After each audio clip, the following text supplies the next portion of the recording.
Hello everyone, good morning. So the concept that we are discussing right now is the concept of dividend equalization. This you will experience one in SFM chapter of mutual fund,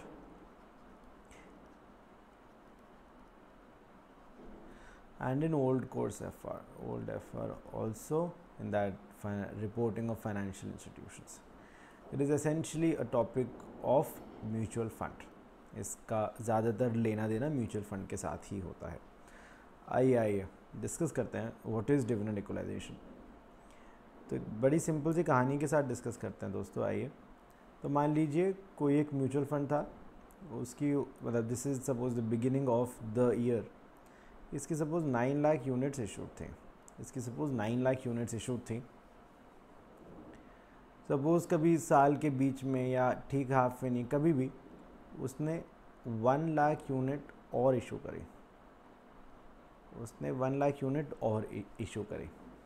okay, अब suppose इस बीच में यहाँ से यहाँ तक mutual fund की total earning थी से 45 लाख. अब टोटल अर्निंग अगर 45 लाख थी तो आपकी पर यूनिट अर्निंग कितनी होगी? 45 लाख. अब इस टाइम तो 9 ही लाख यूनिट्स थी, तो 45 lakh divided by 9 lakh effectively ₹5 per unit. ये म्यूचुअल फंड की अर्निंग हो गई इन दिस पार्ट. अब इस पार्ट में दोस्तों मान लीजिए कंपनी की टोटल अर्निंग थी से 20 लाख रुपीज़. अब इस टाइम पर कितनी यूनिट्स हैं आउटस्टैंडिंग? ये 9 लाख जो ये थी प्लस 1 लाख और 10 लाख यूनिट्स आउटस्टैंडिंग है. अब अगर 10 लाख यूनिट्स हैं दोस्तों और कुल मिला के 20 लाख रुपीज़ कमाए हैं तो पर यूनिट ₹2 पर यूनिट कमा लिया. ₹2 पर यूनिट कमा लिया गया. तो अब आते हैं मेन चीज़ पे. तो देखा जाए तो कंपनी ने एक हाफ में ₹5 पर यूनिट कमाए और एक साइड पे ₹2 पर यूनिट कमाए, तो कुल मिला के ₹7 पर यूनिट कमाए. अब यहाँ साल ख़त्म हुआ, अब यहाँ पे डिविडेंड देने की बात आई.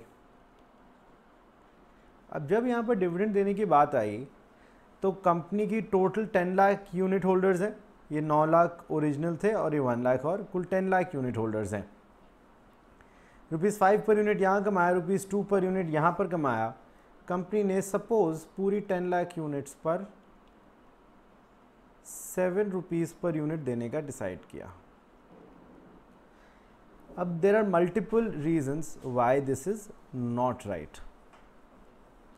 जैसे आपको एक छोटी सी बात डिस्कस करूं. ₹5 और ₹2, ₹7 ऑन 10 लाख यूनिट, टोटल मिला के 70 लाख रुपीज़ हो गए. 70 लाख तो सर इसने कमाए भी नहीं है. देखिए यहाँ पे 45 लाख कमाए थे और यहाँ पे 20 लाख कमाए थे. कमाए सिर्फ 65 लाख या 70 लाख कहाँ से बात हो गया. चलो that is one issue. But उससे भी बड़ा इशू ये है कि ना ये जो ओरिजिनल यूनिट होल्डर्स थे ना, ये थोड़े से नाराज़ हो जाएंगे. वो लोग बोलेंगे भाई साहब आपने हमें भी उतना ही डिविडेंड दिया और इनको भी उतना ही डिविडेंड दिया. ये चीज़ हम ओरिजिनल यूनिट होल्डर्स को पसंद नहीं आई. हम लोग आपके साथ पूरे साल थे, ये लोग तो अभी ही आए थे, तब भी आप एट पार कैसे ट्रीट कर सकते हैं.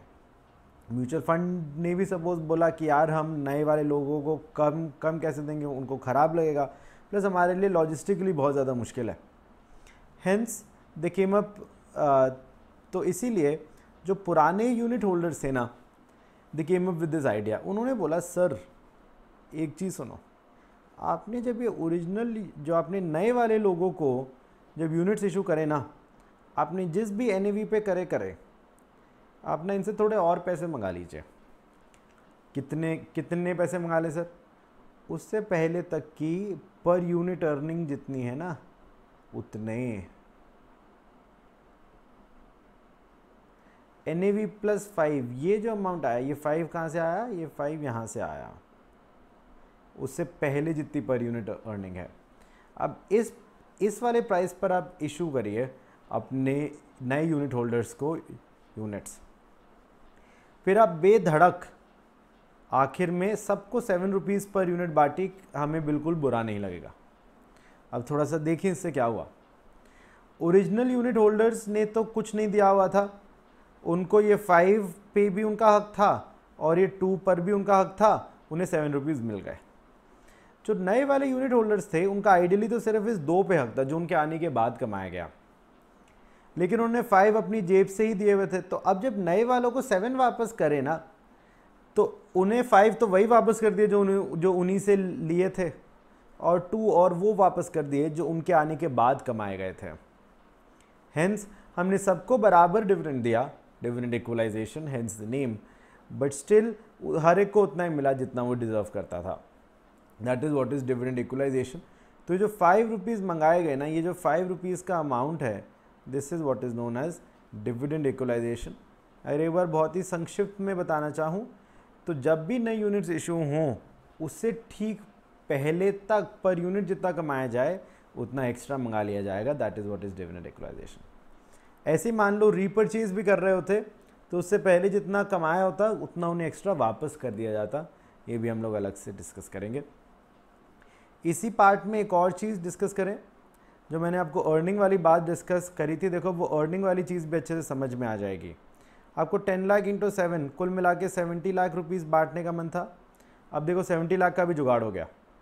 यहाँ पे 45 लाख फर्स्ट हाफ में कमाए, यहाँ पर 20 लाख रुपीज़ सेकेंड हाफ में कमाए, plus 5 rupees into 1 lakh, 5 lakh rupees तुम्हारे पास डिविडेंड इक्वलाइजेशन के नाम के भी आ गए, hence 70 lakh rupees, right.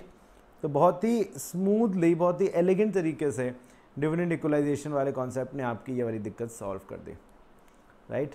I hope this was helpful. If you found this to be helpful, you may press the like button on the video, right? Thank you so much. Take care. Bye bye.